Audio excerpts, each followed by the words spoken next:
We're live. We are live.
Good evening and welcome back to the Behind the Leazes podcast. A bit of a premature start, I do apologise, but it's a bit of a wet. It's been a bit of a wet weekend. You know, Storm Eunice, Storm Frederick, whatever they're called, it's been blowing the nation.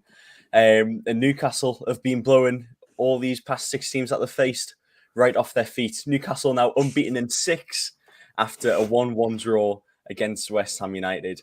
Andy, you saw the game. What did you think of the performance from the Mags? We're just going to mull over that accidental partridge there, or... No, it's intentional partridge. Come on. Great. First half was really good. The West Ham, to be honest, didn't really deserve their goal. They'd been in it, but we'd been the stronger side in the first half, and West Ham have been great with set pieces so far this season. I'm talking like a footballer. I'm doing like and then short points here. But we couldn't have had a more deserving goal scorer than Joe Willock. How much he's grafted these last few games, really clicked on against Leeds. Been great last couple of games, and then done great to get the ball in the net. And what came in at half time, I thought maybe second half we'd come out stronger. We didn't. West Ham did. And second half wasn't maybe as entertaining as the first, but we're still good showing. And at the end of the day, the result of one would have taken before the whistle. Yeah, Rob, good evening as well. I think statistically it was quite a dominant game for Newcastle, but unfortunately they just couldn't get that win over the line. They went 1-0 down because of it was a bit of a silly foul by Emil Kraft, and then Craig Dawson knocked it in, and then before the end of the first half, Joe Willock managed to get the equaliser. What did you think of the first 45 minutes in particular? Do you think we maybe should have scored more than one, and we could have kept the clean sheet as well? Yeah, the first half was an exciting game. I think you're right on the stats. We had more of the ball. The only difference was, and I kind of felt it in the game, was as much as we had a lot more of the ball, we didn't look like overly threatening when we got around the goal. I felt like, despite the fact that West Ham had less of the ball, the minute that Antonio or Bowen has it and they're running at our defence, I'm thinking they could easily score from any chance here. But the one thing I will say about us, and you know, I've had it in the past where Lascelles and Clark or whoever are passing it round at the back, and you're just literally waiting for one of them to either lump it long or pass it back to Dubravka. And it's great to have a little bit more confidence in our side when we're passing the ball around the back. Dan Burns turning out on it was left foot and always looking to like push forward. So yeah, well, it's not just that we had the possession, it was that we were actively trying to use the possession rather than just randomly passing it back to Dubravka every 5 minutes. And then, as you say, we got into some good attacking positions. Again, I mean, even with the goal, we got a little bit lucky with Declan Rice heading it into his own 6-yard box. But yeah, I think overall was a good half. The only criticism I've got is just we need to just have that slight more threat going forward. But you know, we're missing Saint Max and Wilson, so that's always going to be tough. Yeah, we'll move on to St Maximin. Actually, it was a bit of a late call, I think, for him to not feature in this game. Andy, you've just rolled your eyes there. What sort of opinion do you have on this situation? Because it like we said, it seemed a bit of a late call. There were maybe certain rumours about what he'd been doing the night before, but in training pictures, he looked completely fine, and now all of a sudden he's out for 2 to 3 weeks, Andy. He won't want to be back for Brentford, absolutely. The rumour is, I mean, well, it was out in judgment the night before, with these Helios thing. It was on the Helios stories thing, so I don't know whether he's broke a club rule by doing that or whatever, but he was out in judgment the night before. It didn't look like he was drinking or anything, but I don't know if he's broken club protocol, but I wouldn't be surprised if he's back for Brentford. And well, maybe we shouldn't trust Burnsy then. Rob, as well, I think going forward, like you mentioned, I think one of the big sort of differences was, maybe it's a lack of quality in the crosses that were put in. I think that's maybe it's due to the fact that we haven't got Kieran Trippier in the squad at the moment. Matt Target, of course, he was fantastic defensively, but maybe he's going forward, he wasn't as good.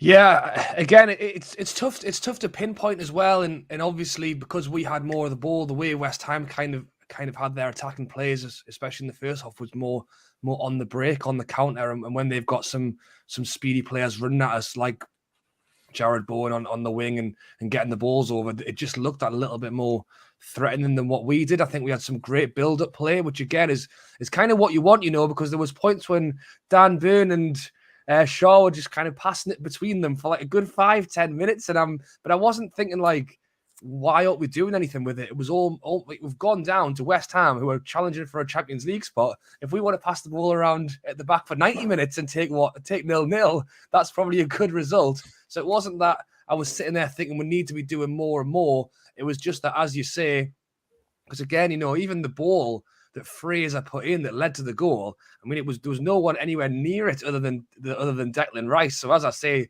thankfully for us, he heads it straight to Willock to score the goal. But I did find that quite a lot in the game, that the crosses weren't necessarily quite pinpoint, and we do seem to like this kind of like chippy ball into the box. I would like to see a few just blasted across the face of goal where someone could maybe get a toe on it, but I mean, they stuck to the plan, because St. Max seems to do those same crosses as well. So I'm presuming that was what Eddie Howe is telling them to do. And it did lead to the goal. So maybe he's right. Of course. And we've had a comment come in from Jason. Good evening, Jason. It says, fantastic draw yesterday. The attitude was brilliant. Straight at them soon as the whistle blew.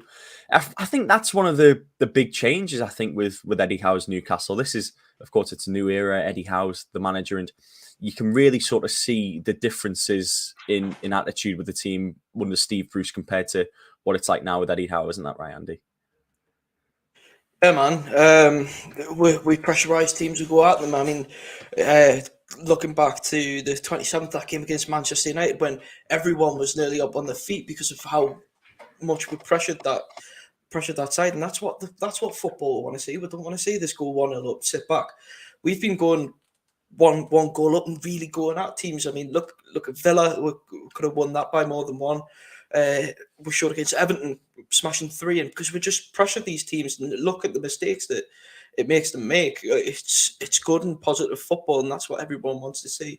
I mean, look, we've talked about this. Everyone was sceptical of when Howe was the one appointed. Everyone wanted either Gerrard. There were shouts for Lampard, but Howe proved himself at Bournemouth to be a club builder. He took Bournemouth from the bottom to the top, and now he's at us, and we're at the bottom of the Premier League, and hopefully he'll be the one that can help us build back up to the top, because the football we're playing is entertaining. I mean, I tweeted this out yesterday. I can't remember the last time I felt this excited to watch Newcastle on a weekend.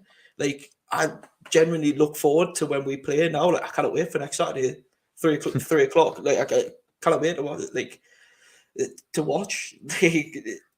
That was what was drained from our football club for so long, and I mean, I don't really necessarily like them as a club, because I think they're quite pointless. But West Brom, my heart goes out to them. Like, he's not gonna. I'm not even going to say his name. It's been spoken too much. He's not going to be the one to bring them up. He still hasn't won a game. He's been at 2 clubs this season, still hasn't won a game. And that says enough for what we've had to endure the last couple of years. We had him, and then what we've had before, we had that little glimpse with Rafa, but it's just, it's class, and at the end of the day, it's just meant to be a Newcastle fan now. it definitely feels a lot different than, it did even with Rafa, like you said there. Rob, Bruno Guimaraes, he's a player, obviously, he's got a lot of quality, hasn't he? But it seems like he maybe is just struggling to get into that midfield at the moment. Of course, 3 substitute appearances so far. Do you expect him to start anytime soon, or do you think it still might be a few more appearances off the bench? Well, a friend of mine said when we were watching the game at this rate, it's going to be 2 years before he plays 90 minutes because, we're bringing him on a minute earlier every game. You know what? At the end of the day, it's a great problem for Eddie Howe to have, to be honest. You look at, last season with players like Lascelles in poor form, Shelvey not being great. And at the end of the day, they had to play every game because there was literally no one else to put on. And that's the thing with being able to bring in a few signings, change the morale of the side, bring in players like Joe Linton and Fraser in who are playing great. And it's brilliant to have that, competition for these players to know that if they don't play well, they're not a guaranteed a spot. So you're looking at Willock, who in the last few games has been incredible. I thought he was, especially in the first half against West Ham, was just fantastic, bringing the ball out and driving us forward. Looking at like the Willock that saved us from getting relegated last season. You got to think, I think part of that is what Eddie Howe's doing with the side. And part of it as well is knowing that if he doesn't have a good game, they've got 40 million Bruno is literally waiting in the sidelines. So I think there's a bit of both there. I think as well, he has come over from Brazil. Maybe Eddie Howe just wants to just get him in there slowly. We knew West Ham was going to be a tough game. And we probably thought if it went great for us, it was a great point. But we didn't know how it was going to go. And if we had lost, is putting him in and he's losing his first game. I think what Eddie Howe wants is for us to be winning 2-0 at half time and then bring him on when we're already winning, where he can excel. But yeah, I think it's pretty 50-50 among the fans at the minute, because I'm also of the opinion that you've got to play your best players. And as much as we do want to do slowly, softly with them, at the same time, if he is actually our best midfielder and we're not playing him, then we should be getting him involved much sooner. So yeah, I'm very on the fence. I think there's arguments for both sides, but ultimately it's a great position to be in.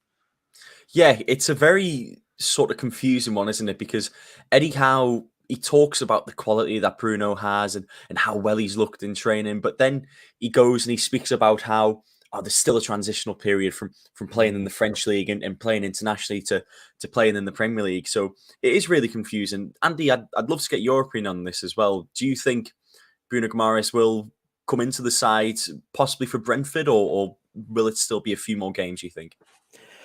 I think it'll probably be after Brentford, mate, with how little minutes Howe seems to be giving him. I think it's been quite unfair on the lad that he's only been given so little. I think it was unfair that it was who got brought off. Well, I think Willock came off near the end when really it should have been someone like Murphy or Kraft. I think they showed you could pinpoint someone who wasn't a fan of Newcastle or didn't know what our starting lineup was normally. You would be able to pick out those two were the ones that haven't been playing the last couple of weeks. I think Willock was unjust that he was the one that came off, or probably would have brought off someone like Murphy. But look, we're all desperate to see him play. I think he will come in, and I think it'll be Shelvey that'll drop out that middle three. I think Joe Linton and Joe Willock have cemented their place in that starting 11 for me. The amount of effort they put in, and they're just fantastic. I mean, how good is Joe Linton? I mean, how good is he? He's worth 40 million and more now. And those 3 lads with the shirts, I mean, that was fantastic. I mean, BT spoke all over it yesterday and stuff like that's just meant to see. Like, everyone's fallen back in love with this club. And I mean, players like Joe Linton make it easy to fall in love with the way they play and seeing the things that I'm convinced Joe Linton could bring down an asteroid. So am I. He's mental. I mean, Liam, you've joked with me that I witnessed history when I went to that Norwich game, because that was, honestly, can't stand him as a footballer now. I mean, he's been a great servant of the club, but Kieran Clark, my God, he's done favours for Joe Linton's career, because had he not been sent off, Joe Linton would have been stuck up top and would have never become this like spoiler of just opposition football in the middle of the park. And I mean, look, he still needs to work on his efforts in front of goal. I mean, he hit one and it went miles over. But in the centre of the park, he just ruins the opposition's football just with his work rate. And it's fantastic. And I mean, that in itself, and I mean, you look how celebrated the players like Kante or these players that going forward, they don't offer much. They'll get one or two.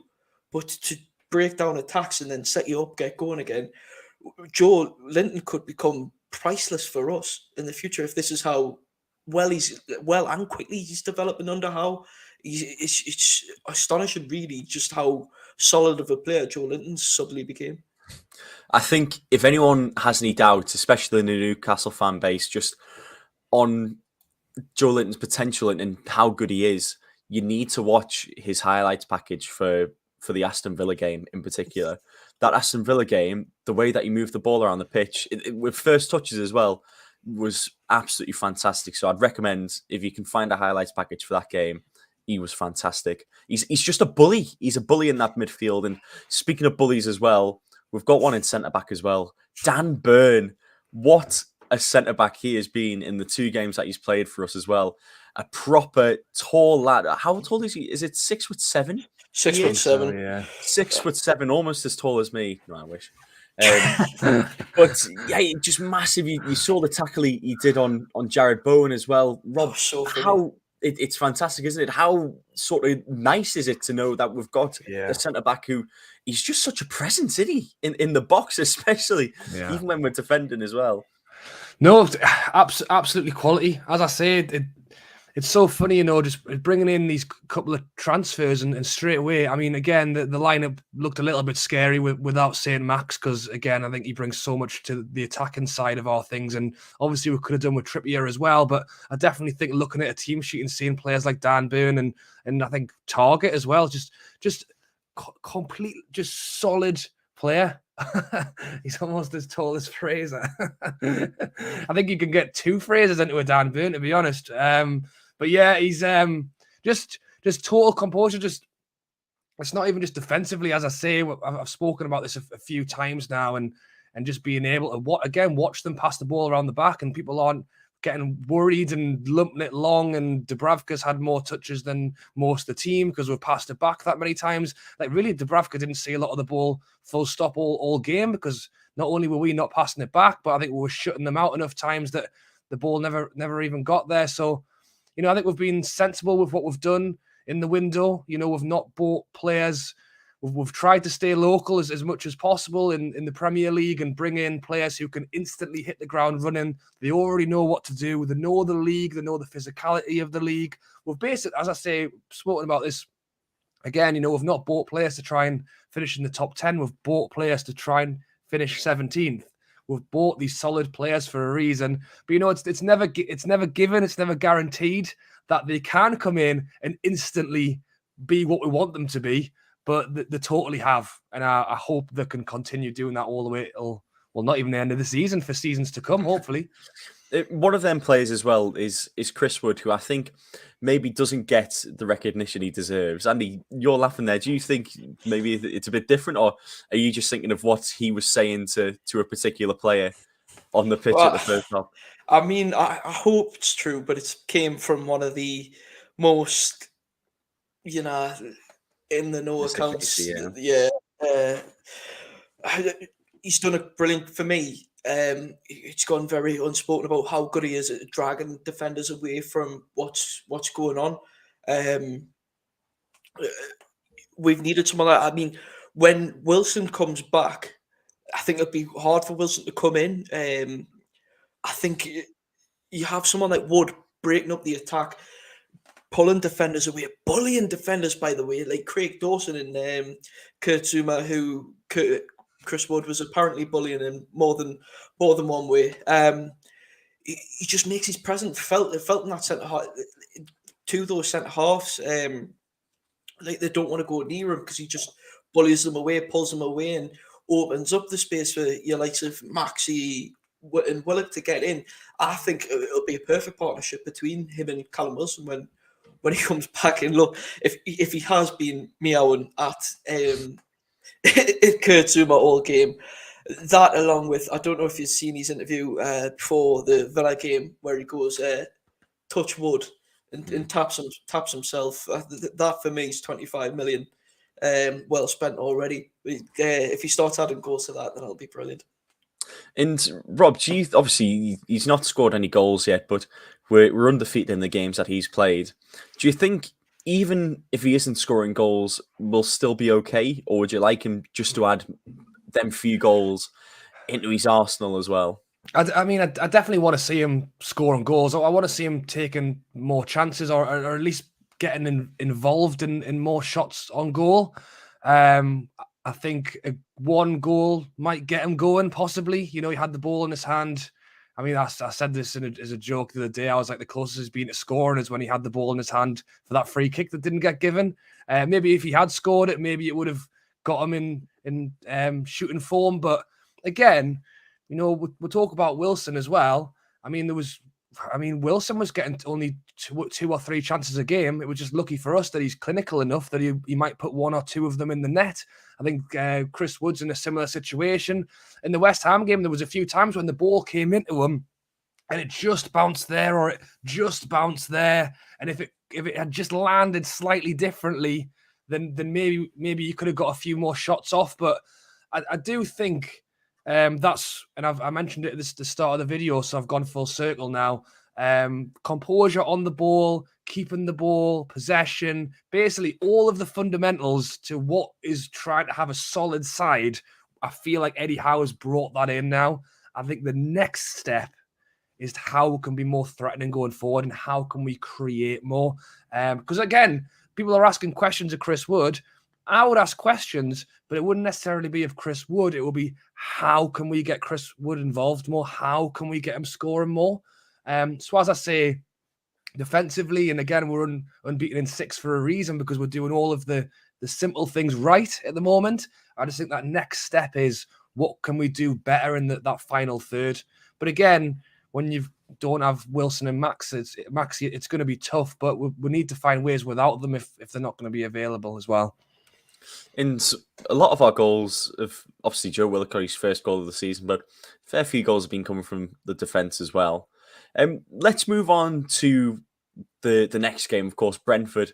Brentford, a team who they started off quite well in the Premier League, but now they're sort of getting drawn into that really scrappy relegation battle that's going on. Of course, Leeds as well, another team who was drawn into that battle. I think especially today, we're only a point behind them now. But we've spoken about 6-pointers, last year. This year, this seems like the first proper 6-pointer, Andy. Yeah, I mean, what was it, 2-2 at home? They're there for the beating, mate. I'm confident if we go in, like we've been playing these last 6 games, we can go in there and get a really good result. They look like they're falling apart at the minute, Brentford. And they're there, like I said, they're there for the taking, and I think we can do the job. Wood, I've backed him to score every game since he's signed. I think he can get the better of the likes of Pointus Janssen. I think he'll get a goal. I think Maxi will come back in and just cause bother. It's just, I think we'll beat them. I think it's just, the question is just by how much we'll beat them by. I like the confidence. Always. Yeah, I mean, you've got to stay confident, especially 6 unbeaten. Like it, I think when you look at it, it is really, really impressive given the way we started the season. That first half of the season was a complete write-off, but that's in the past now. Second half of the season, we're surely in the top 10 for form if the season started in January. I think going in before the West Ham game, we were 4th in the recent form chart, maybe. But look, we beat Brentford on Saturday. We dragged them right into this, and it's great. I mean, the more teams, the merrier. They get dragged into this for me. I think Everton, probably a team that can get away from it. Brentford, like I said, are starting to collapse. Leeds look good at times against Man United. I mean, look how quickly they scored the 2 goals to equalise. They can always score goals, Leeds. That's a problem. But every team's capable of doing something. Burnley have obviously got that couple of games in hand still. I think it's Spurs and someone. I think another one of the top teams have they've got a play that's in hand.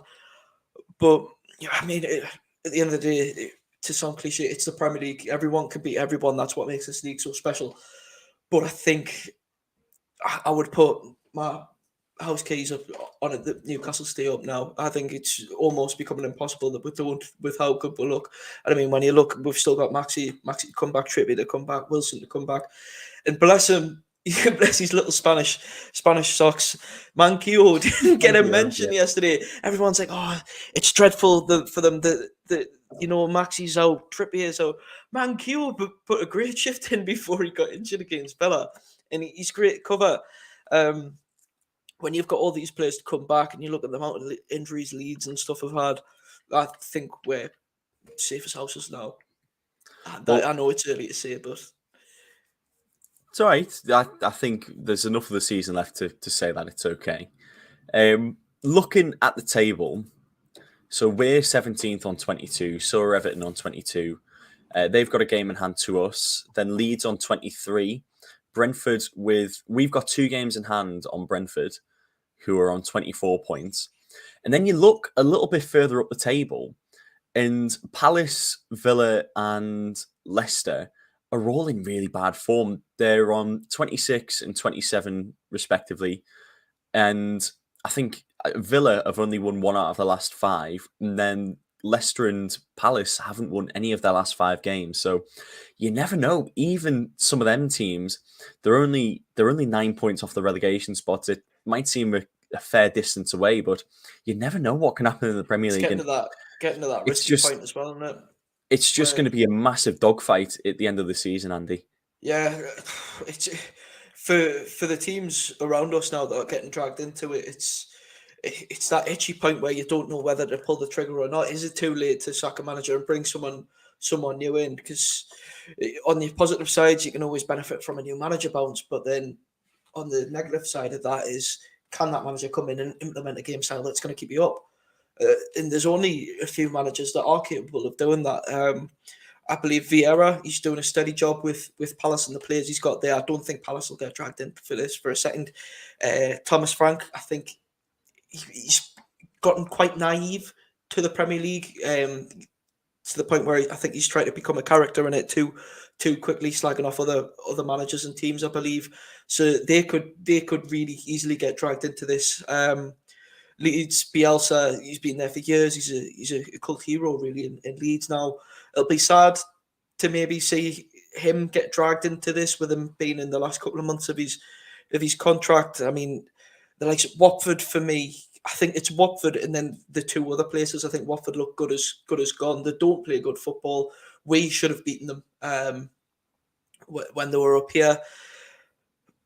Burnley look to like they're on. This is Burnley's part of the season where Burnley come back. They always do this where they look maybe go down and out, but then they come back up. I mean, Weghorst was the perfect Burnley signing.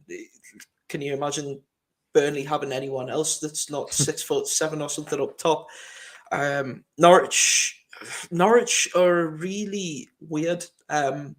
They look down and out, and now they've all of a sudden look quite the team with Dean Smith. Shocked Liverpool by going 1-0 yesterday. Eventually lost 3-1, but if you can do that against teams and then hold out, they could stay up. It's within possibility that they could. It's just I don't think I said this in January. I said once we start winning games, I don't think we'd get dragged back out of it, and I don't think we will go back into that bottom 3. It's just a case of I think it's Watford and 2 other teams that'll go down.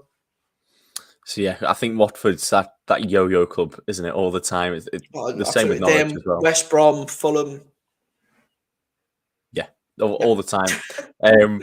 Let's sort of focus again on this Brentford game. Rob, looking at the squad that we have, what sort of changes would you make to the squad?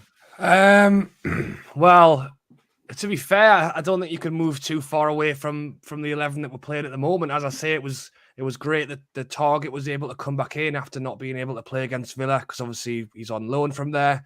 I think the centre backs pick themselves until something goes wrong or if someone makes a mistake, I don't think we should be changing them. Again, I will, basically say one thing for that position and then say another in midfield because really it's the same in midfield. It's their place to lose, but when they're playing the way they are, I think, to be honest, if I was going to look at any change, it would possibly be, is Manquillo fit to come back in for Kraft?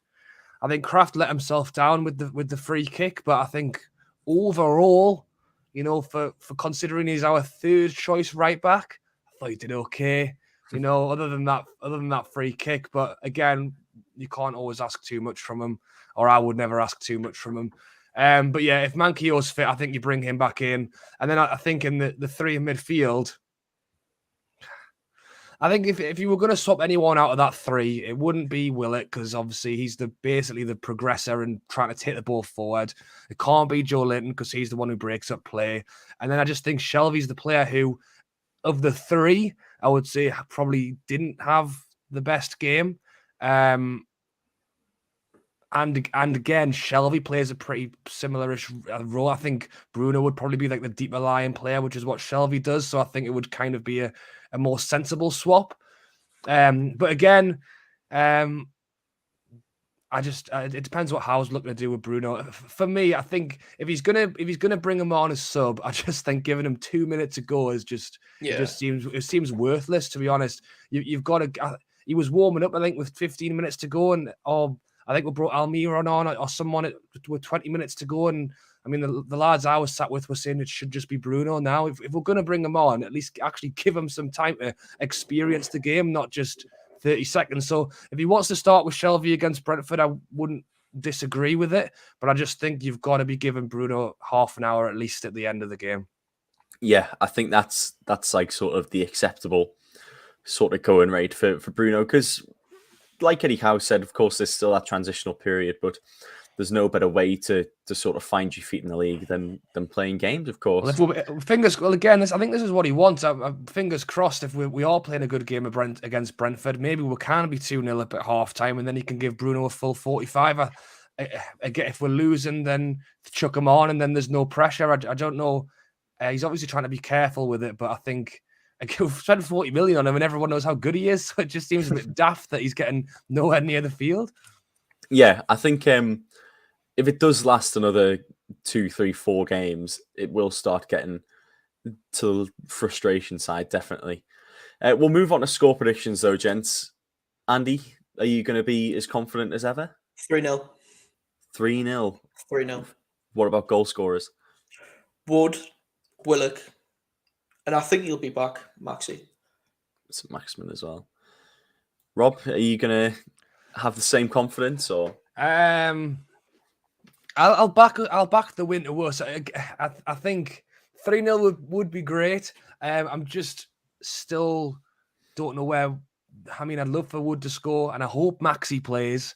And it was great that Willock got himself a goal, but I still want us to be more threatening in front of goal. Maybe Brentford would be an easier side to have more chances against, and maybe we can score a few. I'll go for the win, but I'll be a bit more reserved with a 1-0. The 1-0. I think it would be a good 1-0 win if it was the case.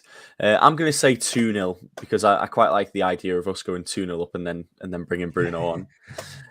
But yeah, Jen, that's going to be the Behind the Leazes podcast today. It's always nice to talk about a football team when you're on form, and we are certainly on form at the moment. But yeah, thanks so much to Andy and Rob for coming on once again. We'll be back next time after the Brentford game. See you later. See you later.